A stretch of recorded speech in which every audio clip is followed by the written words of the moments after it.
This is Mainstream Metaphysics with your host, Nick Newmont.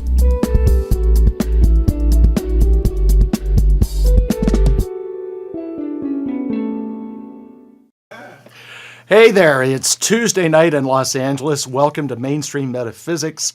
I am Nick Newmont. This is Carmen Mormino back on the show again.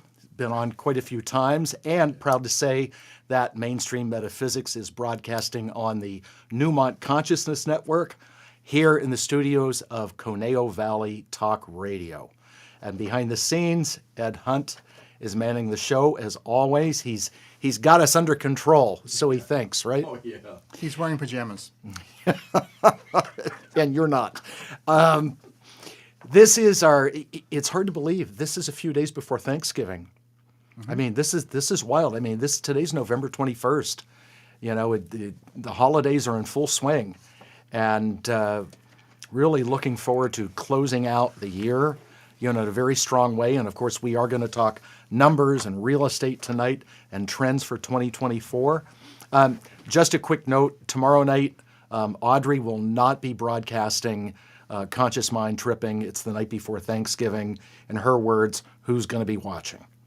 So she'll resume next week. And, two quick notes before we jump into the show. My guest next week is returning astrologer Lisa Allen, and we will be looking at the astrology for 2024. A lot of fun with that. And then big event at the Newmont Center, Saturday, December 2nd, we are having an open house. And that open house is going to include everything that we have for sale and at discount prices, just in time for holiday shopping. So if you're watching the show tonight and you're not part of our email contact list, please get a hold of me, 818-865-8770, or Audrey, 818-665-6165, and we'll repeat this information before we close the show. So before we jump in, it's really important, and I know we make jokes about Thanksgiving, eating like crazy and all that, but it is time to be grateful for the harvest and whatever we received, in the past year. And everybody has a lot to be grateful for. And a lot of that is just be grateful for the fact that you're alive, you have your health, you're here for another year and ready to go into another year. But also be grateful for the people that you have around you, whether it's family, friends, clients. It's a good time to stop and just really think about what has transpired over the past year, which is, in another month, 5 weeks, this year is gone. Mm-hmm. And it's really easy to look back and think, oh, it's February. In fact, that's a big month. I know, right? Sorry. That's your birthday month. Oh my God! See? Can you believe it? Okay. See? So in my phone, there is that NORAD Santa tracker. Okay. Mm-hmm. And it's the app, and it's popular as we get into coming weeks. And so I've never done this before, but I left it in my phone all year, and it was weird to look at it back in February, and it would say like 300 days until Christmas, and it's like, that's a long way away. Now we're literally at what, 33, whatever it is, 33 days until Christmas. Good Lord. Mm-hmm. It's really, really and truly moving on. So I want to talk about with you, we really want to talk a lot about real estate and trends and what 2024 looks like. But I want to do a review over the last couple years, and there is Miss Audrey watching. Hi, Audrey. Thank you. Stalker. So, what? Stalker, yes. So, what I want to look at, and you're going to be able to relate to this, all right? So when we go back to 2022, and I did the math for those of you that are second grade math challenged, we add 2 and 2 and 2, and that equals 6, all right? So in 2022, real estate did well, right? Mm-hmm. Okay. Yeah. And think about that one. Yeah. All right. So, and I have a lot of realtor clients, so I know the trends. I don't need to just pull up the newspaper. I know what's going on. So 2022 was a good year. It was a very good year in the health industry too, which we happen to be in. And 6 in numerology does represent homes, real estate, houses, all of that. All right. Then we go into 2023, which adds up to 7. Now, what was this past year like? So, Are you talking personally? real estate, I'm telling you, I have a lot of realtor clients. It was interesting. Yeah. Yeah, it wasn't doom and gloom like you hear all over the media and everything. No. It was not. It was just interesting. Well, the number 7 represents anything that's spiritual, esoteric, anything that's up in the head. And 7 rules anything that is metaphysical, educational. And the Newmont Center had a good year, in 2023. However, when the number 7, which represents esoteric, invisibility, anything like that, translates into the physical realm, then what happens is things that we rely on as tangible become invisible. All right? People in a 7-year, a universal 7-year, are up in their head too much.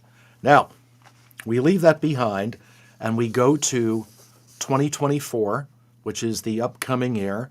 2, 2, and 4 equal 8. 8 is about money, making money, managing money, thinking big, all right? Doing things on a grand scale. So since we're going into 2024, the thing that we want to emphasize tonight really does have to do with money and tangible things, but because 8 has to do with things that are grand, to think big. Now, there are various businesses, different aspects that where it wasn't as good, all right? And so it's very easy when you be in a 7-year, when you're very kind of heady, to get up in your head too much and then start to think too much, or when you get into negative aspects of heady things, that's worry, fear, anything of that nature. Which means that going into 2024, some people may be anticipating, maybe it's not so good, the trend is there.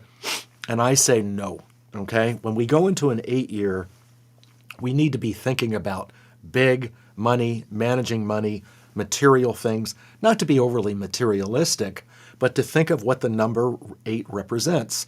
Taking charge, a position of leadership, executive ability, businesses, the whole concept of businesses, including, by the way, brick and mortar, rebounding. And this is one of the predictions that I'm going to make about 2024. We know that there's a certain amount of businesses that went internet-driven and less brick and mortar. As we're sitting here today on November 21st, 2023, look for a return, a trend back toward brick and mortar in 2024, okay?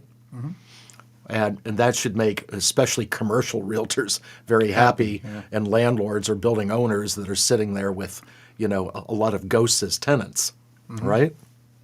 So I look for this to be a good year, and I'll talk about it next week with Lisa astrologically and what I'm looking for, especially what I see in the month of April. So when you say a year when it comes to real estate and various businesses was interesting, all right, and I invite you to articulate that in any way. Some of it's not so much you being up in your head. You have prospective clients, and you have a lot of intangibles that are going on that can be intimidating, right? Right. Okay? And in a 7-year, when people are up in their heads, a lot of people don't have the mathematical mind that you and I have, where we can look at numbers and go, oh, that's what that is. That's how it's going to play out. It's like, say, a baseball player that's batting .340 into September, and he goes 0 for 4. His batting average isn't going to plummet. Change, yeah. It'll drop 1.5 points maybe at that point. Yeah. Okay. Right. So speaking of dropping 1.5 points, first of all, what do you see for interest rates for mortgage loans in the year ahead? Well, Okay, so I said at the beginning of the year, but I'll say it about this coming year. Interest rates are going to come down. Now, look, there could be the unexpected event and like something goes wacky, of course. But interest rates, here, I'll give you an example. So this past week, interest rates came down. It was the biggest drop since the beginning of COVID. Not the drop itself was the biggest since. A percentage drop. Yeah, and I had like 3 or 4 clients that I'm working with who kind of took their foot off the gas. Like they called me, oh, interest rates dropped. They didn't even care what they dropped to. They just heard interest rates dropped. Okay. Now, when you said clients, are these homeowners or buyers? Buyers, Okay. yeah. All right. So, well, there's a whole many layers to this whole thing, but Okay. all the predictions are saying that interest rates are going to keep dropping, and after the holidays, into January, they're going to drop some more. And consistently, I've heard like by the end of next year, they're going to back down about 5%, which is great. That's wonderful.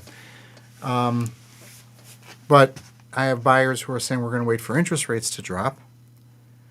And I go, that's cool. And I'm like, see all the traffic backed up on the 101? All those people are waiting for interest rates to drop. So, Good analogy.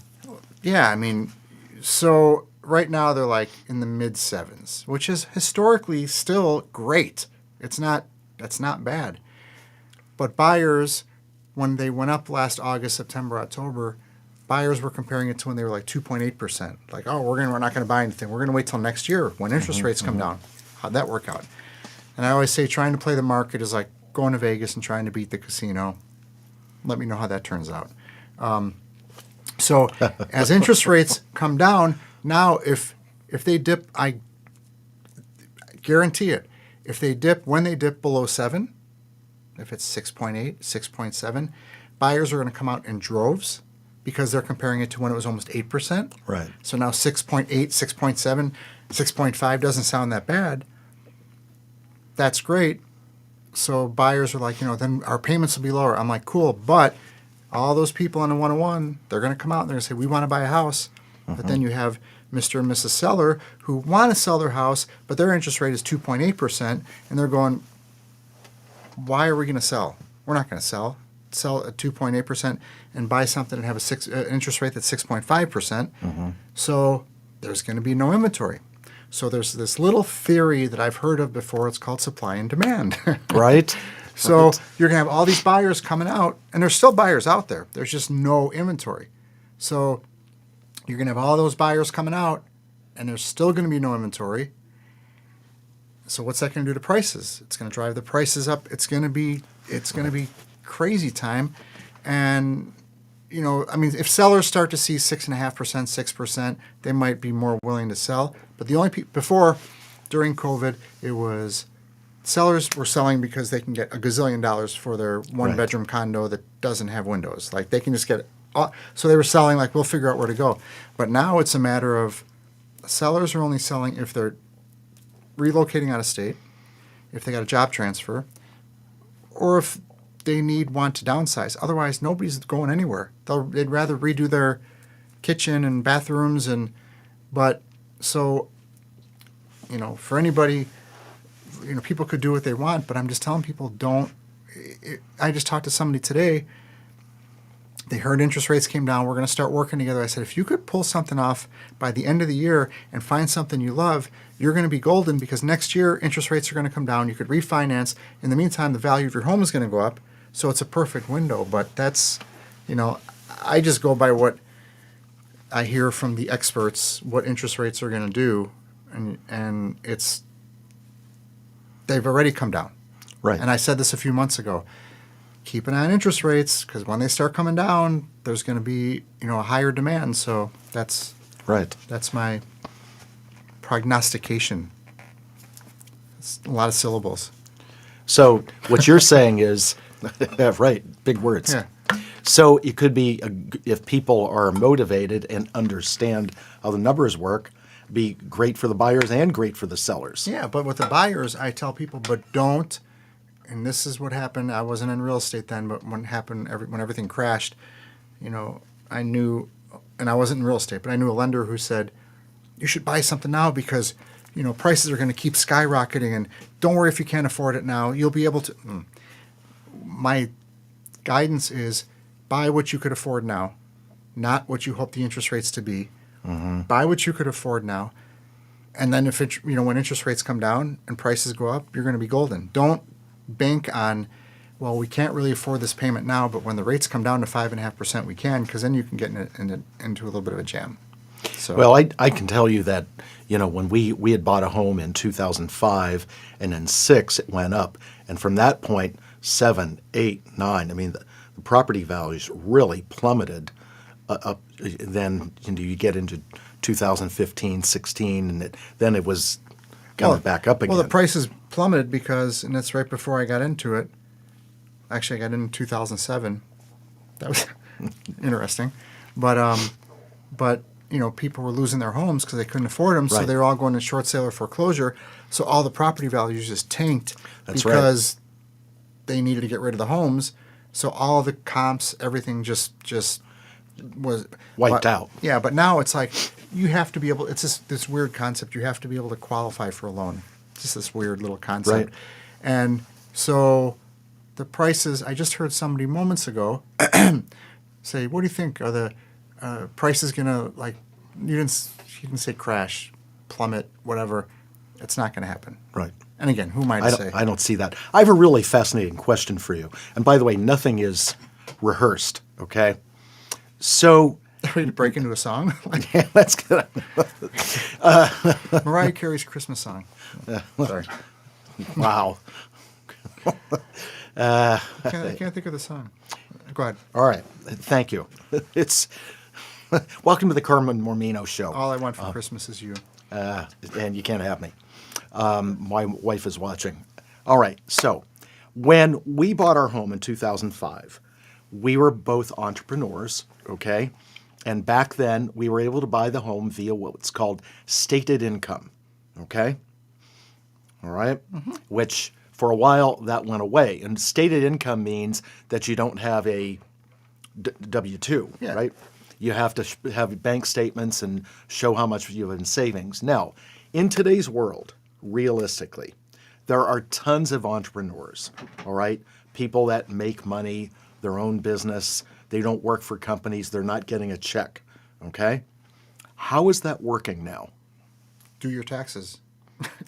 Do your taxes? Should show your tax returns. That's it. There's no stated income. I mean, there might be some ways to do stated income, but I always preface it by saying before I got into real estate, because I wasn't part of the problem, but you can walk into a bank and they're like, "Where do you work?" "McDonald's." "What do you do?" "I make French fries." "How much you make?" "I don't know, $200,000 a year." "Really? Are you sure?" "Yeah." "Here's your loan. Here you go. Take it." Right. As long as you had a pulse, you can get a loan. That's what I would say. If they held a mirror up in front of your face and there was steam, Right. you can get a loan. But now you can't. That's right.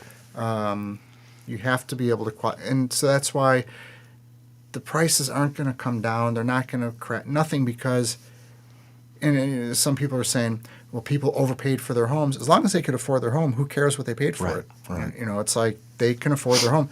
So, but there, I don't even know if there's any stated income programs anymore.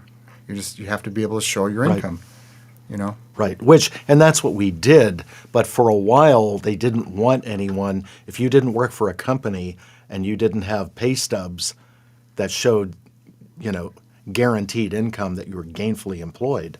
If you got to show 2-3 years worth of tax returns to show your steady income, Right. they're fine. They're fine. But you don't have to have a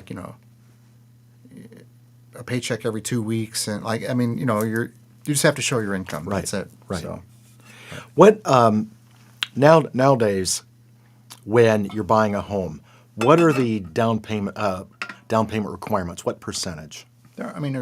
you could do an FHA loan for 3%. There's really no requirements. It's what you could afford. Sorry for the quick answer, but it's usually 20% is good. Right. But it's just based on what you could afford and the loan to value ratio and your income and your debt to income and all that stuff. They just factor it all in. But there's no requirement like you have to put. FHA loan is like 3%.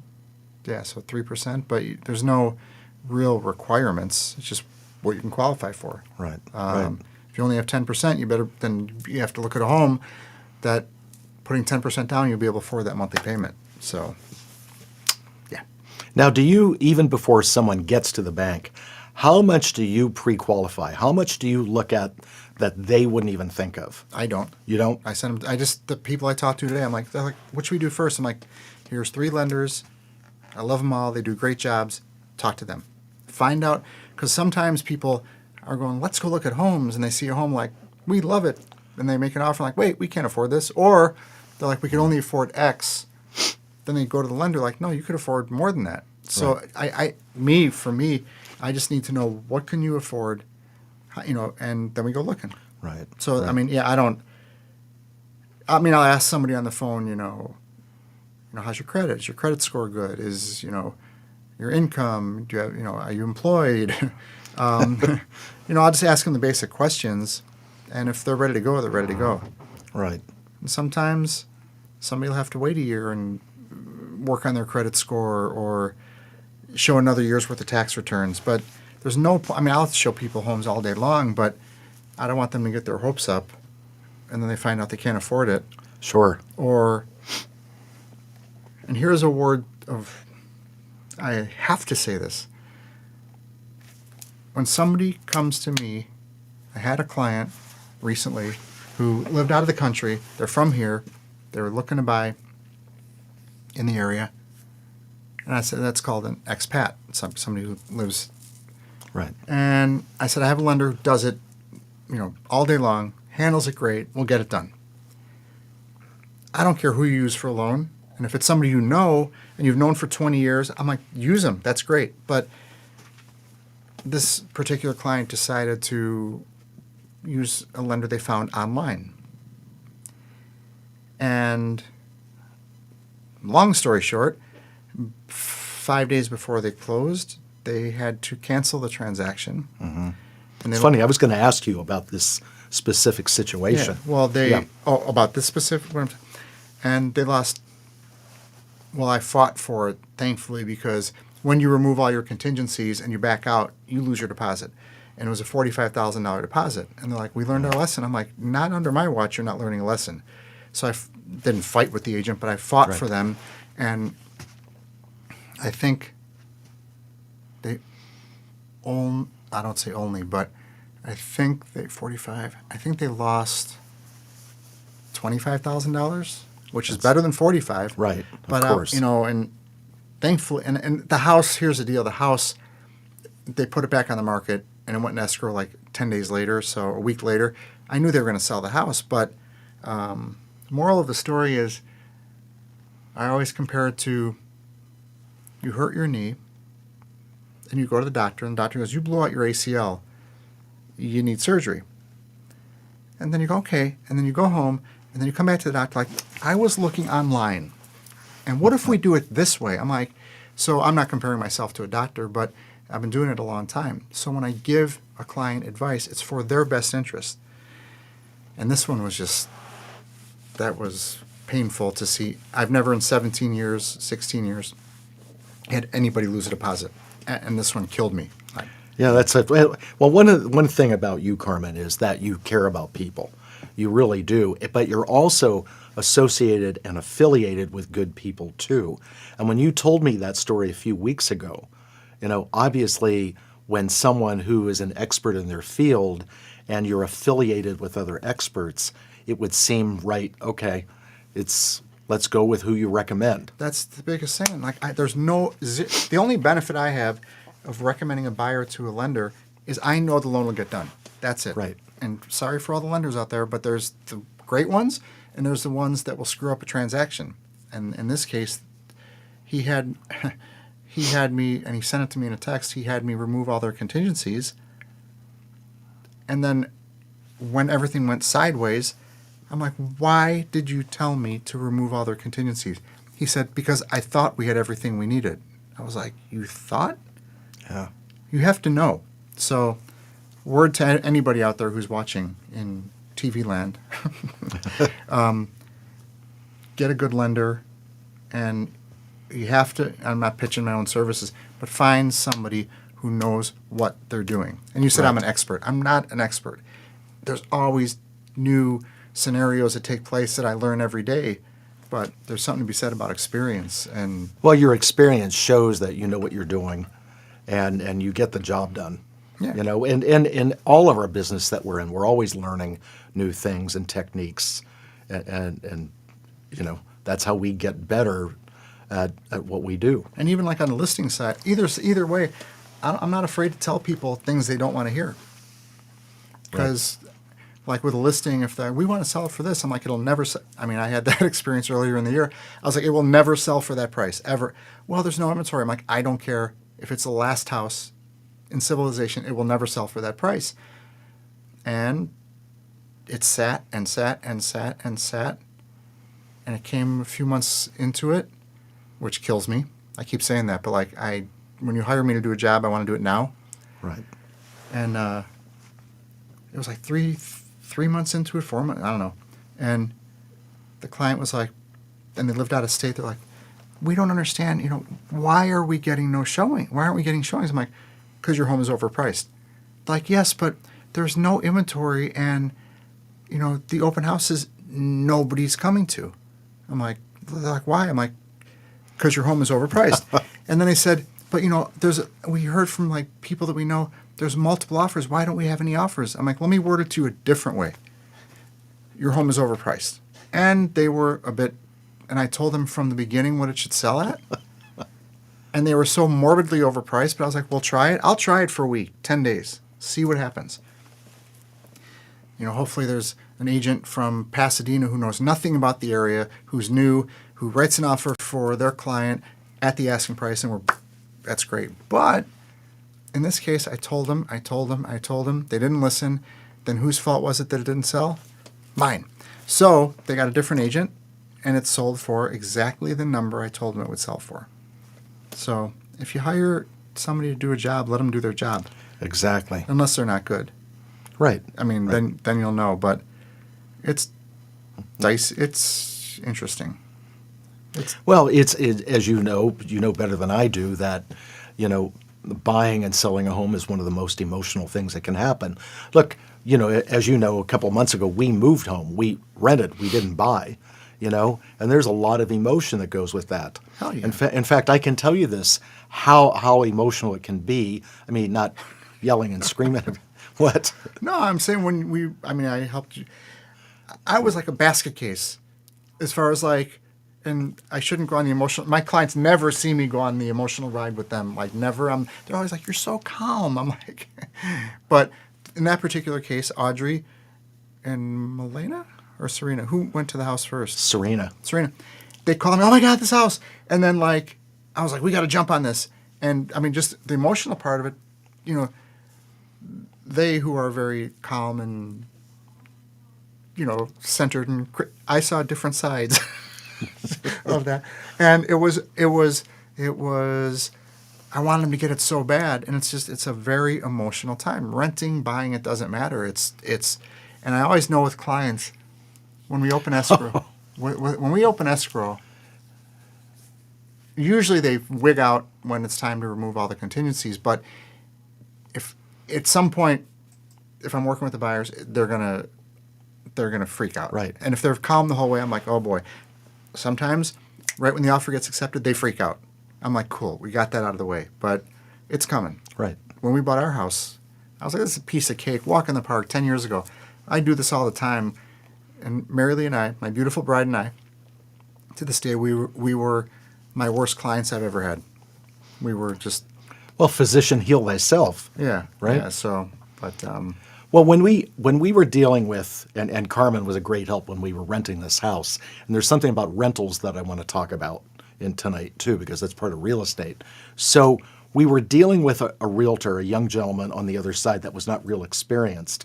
And so as everything was moving along fine, you know, and he calls me and said, well, we have a little bit of an issue. I got your income numbers, and it doesn't add up to what you say. And I asked him, what do you have? And he said what he had. And I said, you're missing a lot of information. You know, I said, you need to look at this email. And then he went back later and goes, oh, okay. Yeah, It's like, that's what I deal with all day long. I always say, should I say this? I don't get paid well to work for my clients. I get paid well to deal with other agents sometimes, because Right. it's just the behind the scenes stuff is like, seriously? But Yep. there's great ones out there. There's Right. great ones. And And I do think after this year and with things going on right now, there's going to be a drop off in people that keep their license. I see it coming. Yeah, one of our longtime friends that's a realtor on the West Side, her name is Terry Davis. You know, we've known her forever, and she would always say, she's a veteran like you are, and she would say that anybody can sell a house in good times, but when times get challenging, some of those people, this is what she said, should just go out and sell copiers. Yeah. You know. Now, when it comes to the emotional part of it, this is what I was going to say. Because we packed stuff up when we sold our home and then lived in a couple rentals for a while, Audrey recently was opening up boxes that haven't been open in 6 years. And it was really interesting to be reminded of, wow, we packed that up. How often do you say this? I forgot we had that, you know?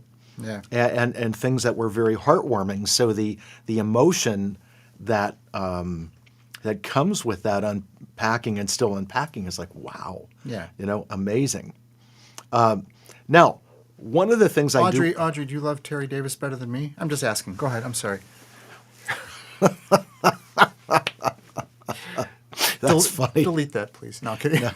So no, I'm joking. no, Terry's wonderful. So she is. In fact, she went. This is the kind of realtor you are.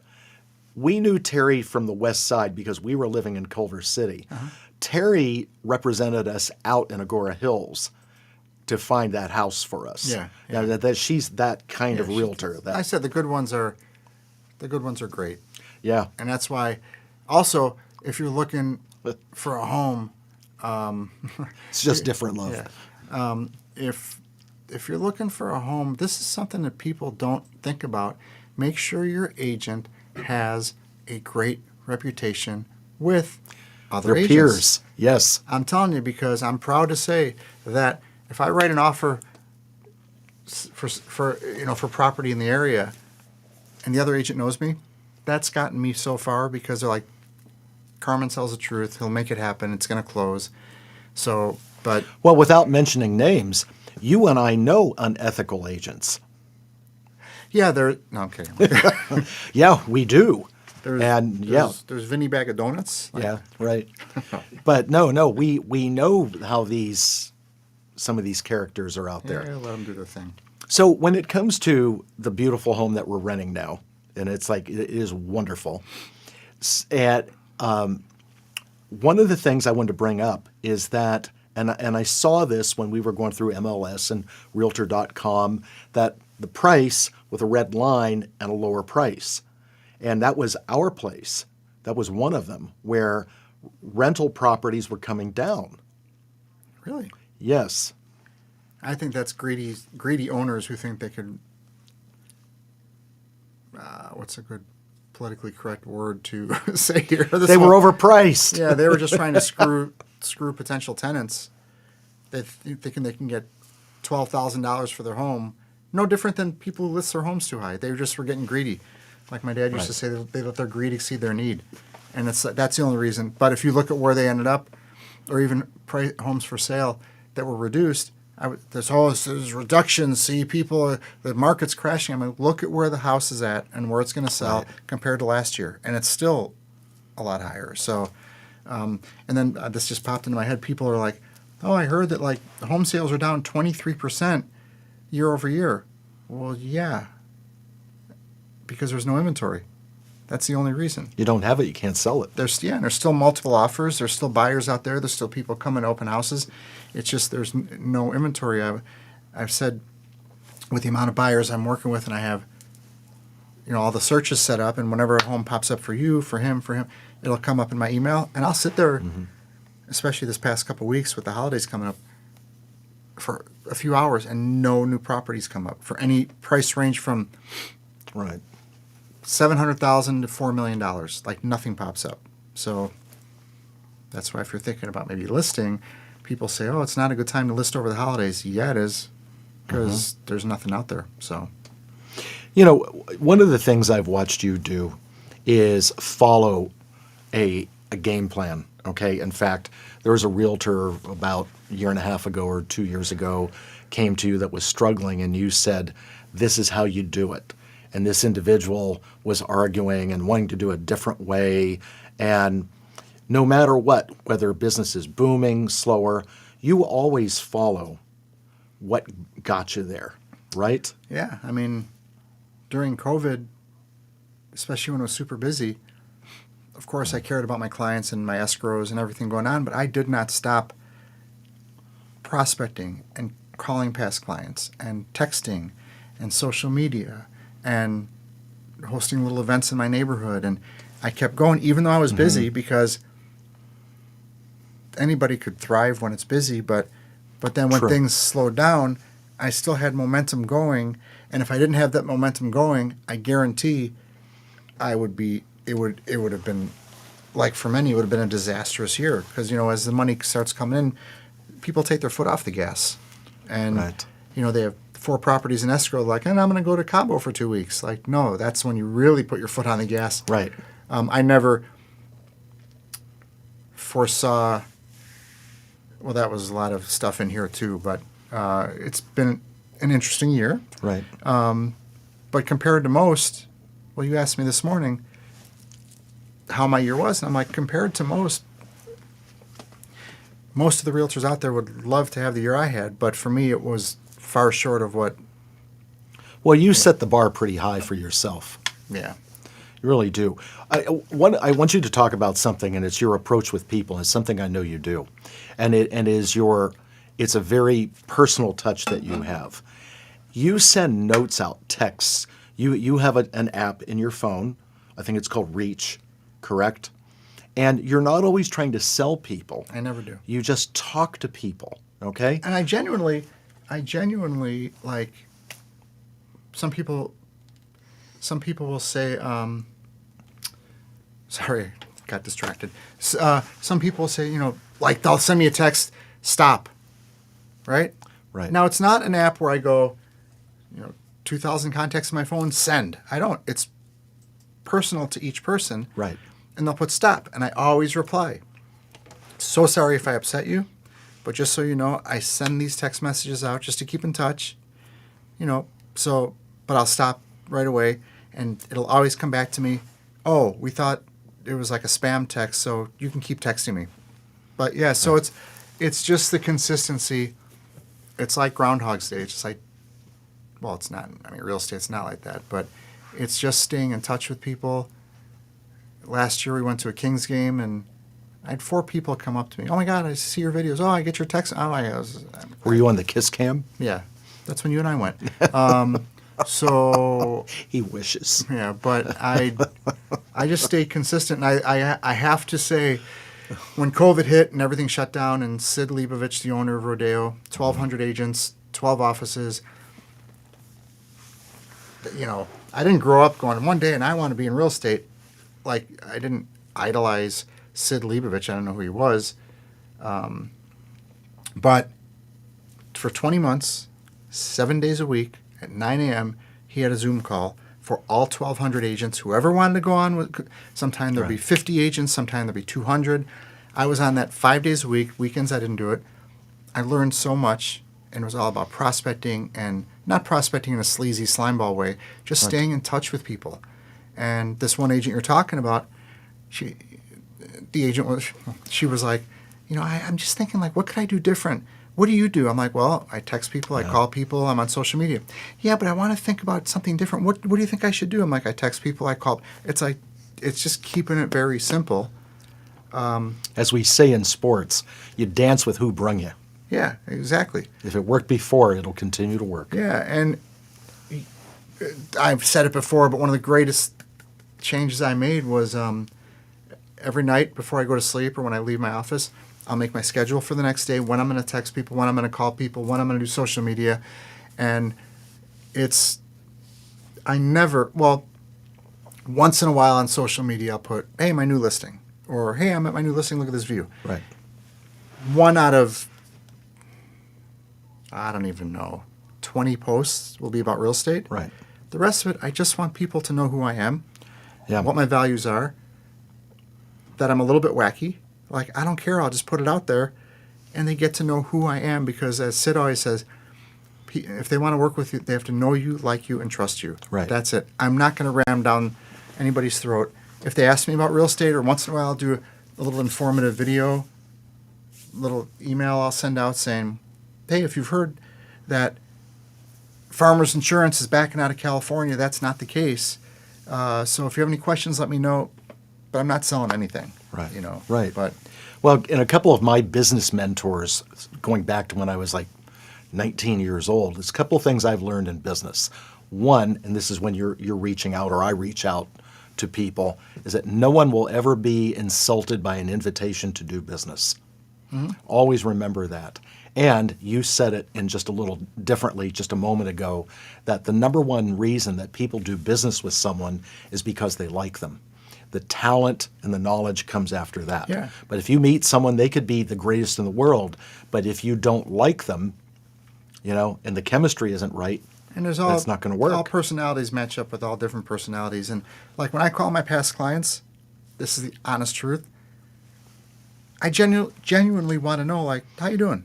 I'm not saying, hey, how you doing? You want to sell your house? No, I'm just like, how you doing? Like, how are the kids? I saw what you posted on Facebook about your new puppy. It's adorable. Like, Right. I care. They're giving me the privilege, as you said, to make the biggest purchase of their life or sell their biggest asset. It's huge. That's a huge thing for me. And I'm always like flattered. Today I got a call from so-and-so referred you. And I'm always like, wow. And Mary Lee, my wife, is always like, well, that's because you do a good job and you take care of people. I'm like, yeah, but it's so. Well, I'll tell you this, and this is good for them watching, that I've referred to at least 4 different people to sell or buy homes, and they all came back raving about Carmen. Now, they weren't raving about the job you did. They were raving about Carmen, okay? That's cool. The fact that you did a good job, you did your job, all right, and you did it well. But they loved Carmen, see, and that's the key. And I mean, viewing audience, just like put yourself. This is how I do. Like, if somebody wants to buy a home for $1 million, I don't care if it's $500,000 or a gazillion dollars. Right. They're taking $1 million of their hard-earned money, handing it to me, and saying, "Can you help us spend this the right way?" This is not a healthy lifestyle. Just so you know. But or selling their house where their kids grew up and they have all these memories. And I always tell my clients, especially if there's an emotional attachment to the house, I always tell them, look, when we get an offer, I'll be excited, but just know I understand it's going to be very hard for you to sell this house. So just know you got to have some compassion. And that's huge. Thanks to reality shows and $1 million listing and shit like that, stuff like that, it just shed a really slimy, gross, Selling Sunset and all those shows, a really gross image, a grosser image of realtors, because it's not what it's like. There are those out there that are like that, but the good ones, they're not like that. So, right. Well, in any occupation, mine included, that there's that, what Holly put, for instance, the realtor to the stars, the psychic to the stars. I mean, that gets overplayed. Yeah. No. Well, I had lunch today with, shameless plug, one of the top salespeople at O'Gara, right? Yeah. Cars. Cars, yeah. Yeah. And she sells Bentleys and Rolls Royces. Her name is Carrie. If you're ever looking for, shameless plug, if you're ever looking for Rolls Royce, Bentley, Maserati, Genesis, Hyundai, and something else, I can't think what else, ask for Carrie over there. My point being, here's Carrie, who sells $400,000 Rolls Royces, has celebrity clientele. She's the sweetest, unslimy. She's just so wonderful. But you see her Right. standing by a Rolls Royce or posting on social media, congratulations to John and Mary Smith who bought their, Right. Silver Shadow. but there's just this car salesmen, realtors. There's a bad. They're not all like that. They're not all. They're not. Oh, no. Yeah. The gentleman that we've dealt with for a chunk of years now at Infinity, Dennis O'Brien. I mean, the guy met is him, just wonderful. wonderful, and he's there to make people happy. And in fact, he's very much like you. Yeah, I met It's him. like I mean, wanting people to be happy. Yeah, you got to get somebody who cares about you, not Right. just getting a commission check. I mean, Right. Well, in today's world, people don't want to be sold. They want to be serviced. This is really the way it is. And whether it's what I do or a doctor does or what you do, there has to be a genuine bedside manner. Yeah, that's funny. Mary Lee went through, as you know, something, and she's fine. Yes. But we talked to a doctor, and at first I just wasn't sure. Right. But then when she stepped into her groove and started getting stuff done, I'm like, I love her. Right. She's very matter of fact, but you could tell she cares. You don't have to be warm and fuzzy and, oh, let's go look at homes and I love you so much. It doesn't have to be that. Just like, Right. and different people relate to different things. So if somebody's more business, I'll switch into a little bit more business. If somebody's wacky and goofy, which is usually what I attract, I'll slip into that mode. But my greatest compliment is like when somebody closes and they're like, that was so easy. I'm like, yeah, if you just, Well, the other thing is if the clients let you do your job and don't interfere, it's going to go a lot smoother. yeah. You're in good hands with Carmen. Yeah, if they just there's countless stories. Sure. Maybe a couple times over the years I've had to say to a client, "Did you ever think about getting your real estate license? Because you know a lot about this stuff." Like, no, I would never do that. I'm like, cool, let me do my job. Right. The other thing about you, Carmen, and it's Audrey and I are like this too, is that you're a natural networker. Okay?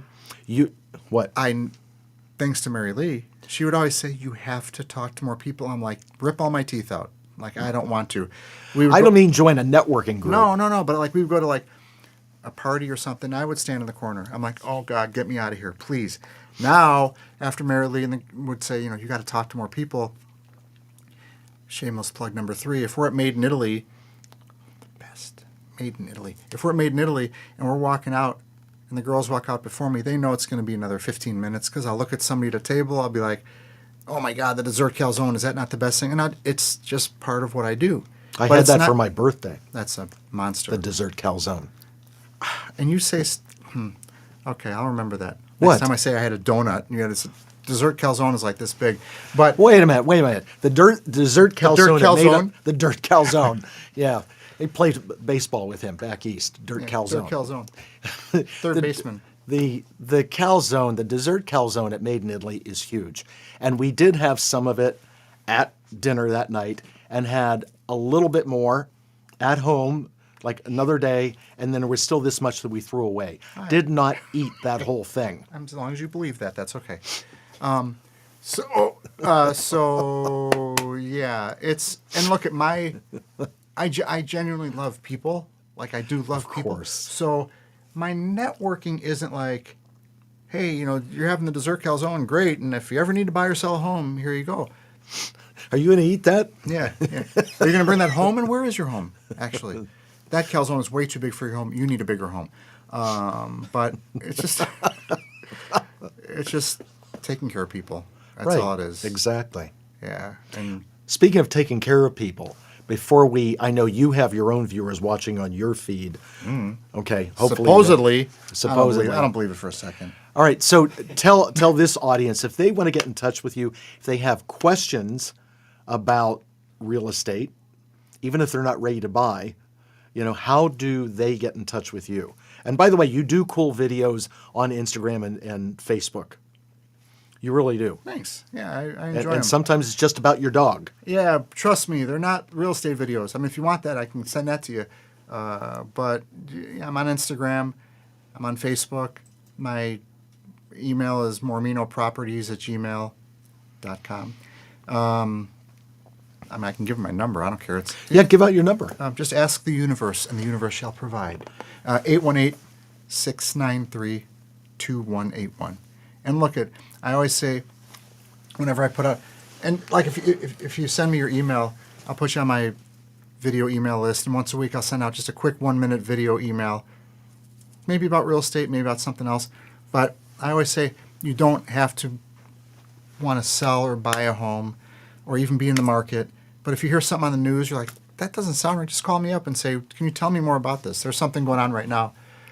I'm not going to get into that because it'll be another hour, but about realtors and stuff like that, that it's very simple, but the media just blows everything out of proportion. Right. But yeah, I'm always available. Oh, the other thing too is, let's say if you own your home and your plumbing goes out and you're like, we need a plumber, call me. I have plumbers, electricians, contractors, pool guys, I mean, you name it, roofers. I'm going to add to that for you. He's absolutely right that when we were moving from our different location, there was some carpet damage. And he referred me to not only a guy that really cleaned the carpet, but there was a couple spots where carpet had to be repaired. And I have to tell you that you talk about the name of that company should be Seamless Carpet Repair. Because, oh my goodness. One of my greatest joys, and I mean this sincerely, I love referring people to other people. I love it. Like, I'll do it all day long because it's, that's how people stay in business, is like that. Right. I mean, I did it today, Made in Italy on Thousand Oaks Boulevard. The number is, I don't know what the number is, carry over the dealership. By the way, my daughter Serena works at Made in Italy. Yeah. That's part of the draw, too. Yeah, so it's... By the way, I have a question for you about Made in Italy. You do this. When is it coming up again that you wait tables at Made in Italy for that you match the charity? Yeah, so the past 2 years over the holidays, I don't know if I'm doing it this year. I haven't decided. It doesn't have to be the holidays. Right. It's really cool what he does. Because real quick. So I used to wait on tables a million years ago, and I told Antonio and Gianna, if I worked here, I'd be your best server. And Antonio and Gianna were like, you wouldn't last a night here. I'm like, yes, I would. So I said, I'll tell you what, I want to work here. So I did it 2 years in a row. The restaurant pools all their tips. And so what I did was I advertised, I put it out everywhere. And whatever the restaurant made in tips, I matched it and donated to children's cancer. Because my daughter Lola was born with cancer, and she's fine. But so I did it the past 2 years. I like it over the holidays because it's a very holiday vibe. Mm-hmm. Yes. But I might do it. I mean, I could do it Valentine's Day or whatever. You're going to go wait on tables while your wife is home, and it's Valentine's Day. We love each other 365 days of the year. We don't need a date on the calendar. 364 days of the year with that one. Valentine's Day we don't need. We're like, okay, I love you, but that's a hallmark moment. Isn't it beautiful? But no, so that's what I did at Made in Italy. I'm going to do it again, and it was a blast. I mean, it was so much fun. Yeah, we go. But I had like one client. He ordered a salad to go, and he tipped $100. I was like, thank you, but it's a lot of fun. So I'll be doing that soon. I like to do things for the community. I like to do things for my neighborhood. I like to do things for people. I have something else coming up. That's a new venture, somewhat related to homes, but not really. But it's going to inspire a lot of people. I'm not going to say what it is, but I like to help people. Right. And the last thing I'll say is the doctor that helped, or it was a nurse or somebody at the hospital. I'm like, yeah, what you guys do, like, you help so many people, and you help people find their home. I'm like, yeah, I never thought of that. So, right. Yeah. Somebody's got to do it. Yeah. But you're good at it. And that would be me, this guy. No. So, as we move forward, and there's a few minutes left in the show, so when you look back on the year and it's, we're a couple days from Thanksgiving, what are you grateful for? A lot. This is going to be very not backwards, but as those who know me or I've put on social media, I've had a rough year for me. Not talking business. I'm talking, and I have to say I'm really grateful for the lessons I've learned this year, which weren't fun. This guy knows. Audrey knows. I'm really grateful. It wasn't fun. Right. And it was dicey and painful, but I'm I'm really fortunate that I look at the past and I'm like, thankfully, somebody up there was like, we need to teach some lessons here. I mean, I'm grateful for my beautiful wife and girls, and my mom, and just everything where we live, and just you name it. But when you're in the dark, sometimes you lose sight of how good you have it. I'm not talking materially, I'm just talking in general, and you lose sight of those things. But I'm just really, it's been one hell of a year, and I'm just super, super, super grateful that I went through it. And Well, one of the things I said to you a few weeks ago, which is a compliment, and it's a word that is not really used much with the younger generation. And one of the compliments for you is that your resilience. yeah, and that stuck with me when you said that. But look, all I can say is if you're going through a time, it's a time. And again, when you're in the middle of it, I've never been through something like that. Well, I'll tell you something, and with Audrey and me, and everybody that works at our center, but Audrey and I make people do the work, but okay, we don't do any more work than you, the client, does. Okay, when the client is doing the work, their recovery, resilience, and prospering from the lessons just takes you from here to there. Yeah, Yeah. to be thankful for being in pain is very interesting, but that's how you grow. It's something's telling me there's 3 minutes left. Yes. Oh, was I not supposed to say that? No, I'm grateful for you guys. Anybody's watching, I'm guessing, knows about the Newmont Center, but they've taken myself and Mary Lee and me and Lola. Thankfully, we're all on the same page in terms of the process, but gotten us through some really tough times. They call us like the Rubik's Cube. It's like, look true. at that. It's like, yeah, it's just fascinating what our little family does. But getting better all the time and growing. Yeah. That's what's really cool. So as this is late November and we're getting toward 2024, and every guest from this point on through the end of the year, one of the things we're talking about when we say 2024 is intentions. What's your intention for 24? I know what my intention is, but I can't really say too much about it. Okay. But it's something I have not even in the works. It's A concept.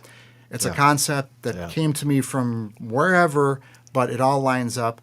My intention is to develop that alongside of real estate. And like you said, too, to think big and to have that hop in my step, to know what I'm capable of and to apply it. And I don't know. What's my intention? I don't really think I answer that.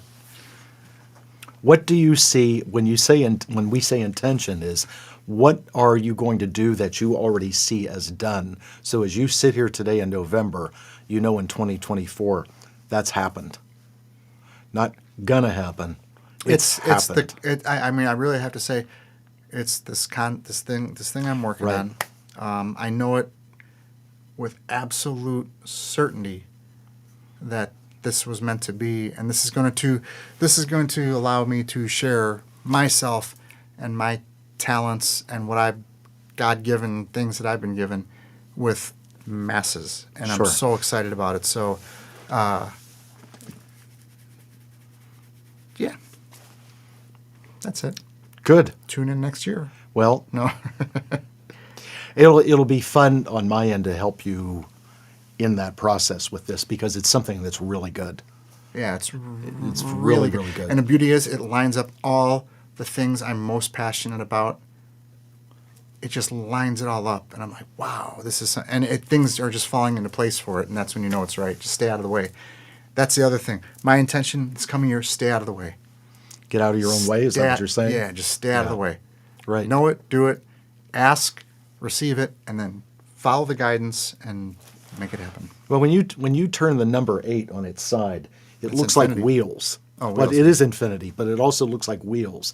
So in 2024, let's get ready to roll because things are going to move and they're going to happen. This All guy, right? he's good. Him, De Niro. I know. That's my De Niro. You want a fresh one? Anyways, Anyway, I think we are just about at the end of the show. Remember that Audrey is not doing a show tomorrow night. She will be back next week. And I will be back on next Tuesday night with astrologer Lisa Allen. We'll be looking at the planets in 2024, what to expect, and how to navigate all that. And as always, wishing all of you who watch and your family, Carmen, a very, very happy Thanksgiving. That you're grateful for what you have and what you get, and from that gratitude, creating more for yourself. It doesn't stop there. When you're truly grateful, the universe blesses that, and it knows that you deserve that, and you're going to have more. That's why gratitude is so important. it's like when you give somebody a present, and if you give it, and they're like, and they walked away, you're like, okay, I'm going to try it again. Give them a present, they walk away. Right. You're like, you're not going to give them presents anymore. So, like, it's not, you don't be grateful just to receive, but you got to say, look, I'm really, Right. And with the things I'm given, I want to do my best, so it's like my way of saying thanks. But Right. yeah, and take the time this holiday season to slow down. I'm talking to everybody, slow down, savor the season. It's hustle and bustle and craziness and presents and all that stuff, and spend time with those you love. Exactly. And if you have stuff from the past, put it Let it aside. go. Let it go. You can't change the past. Just learn Right. from it. Thank you for coming on the show tonight. Yeah, nice to meet you. Yeah, as always.